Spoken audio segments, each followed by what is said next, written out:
page 47. Listen to summarize. Exercise E. With a partner, write a summary statement about the lecture.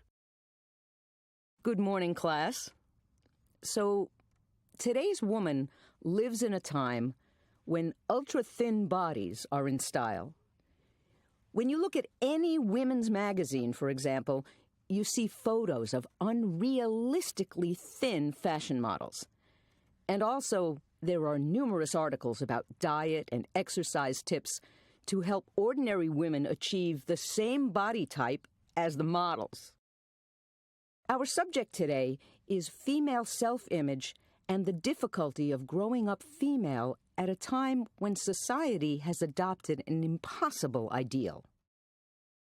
The female ideal has changed significantly in the last century, hasn't it? If you look at fashion magazines from the past, you immediately notice that the fashion models you see in them would be considered overweight by today's standard. For the last 50 years, models have been getting thinner and thinner until finally people have become concerned that models have actually been starving themselves to achieve the super thin look demanded by fashion designers. This is a frightening trend, and this look has now become the standard female body image that girls and women aspire to. Some recent studies have found that a majority of girls and women wish they could look like the models and actresses they see in the media. According to recent studies in the U.S., approximately 75% of women think they are too fat.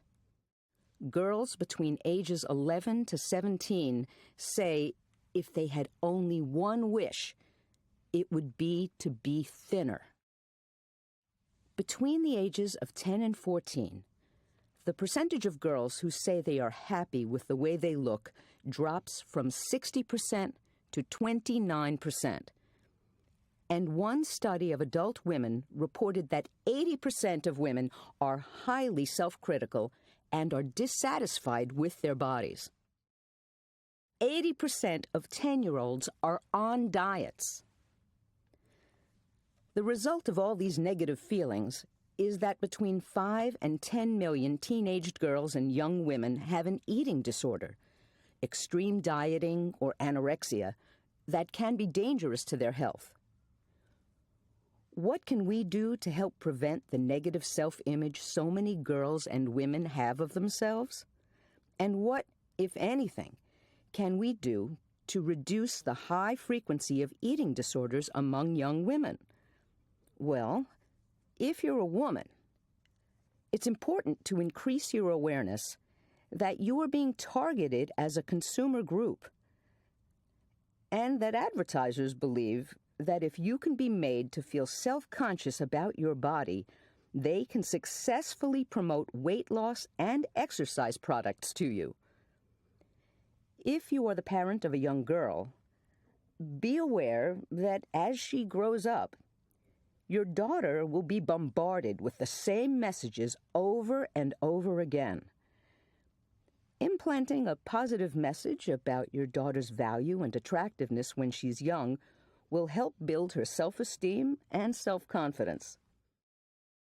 This will make her less likely to accept the messages that are being promoted by the media. And be sure to let your daughter hear you comment on the beauty of women who don't conform to the destructive and unrealistic image of beauty so widely depicted. In next week's class, we'll discuss the impact of media on males, who also have to cope with a similar impossible ideal. Until then,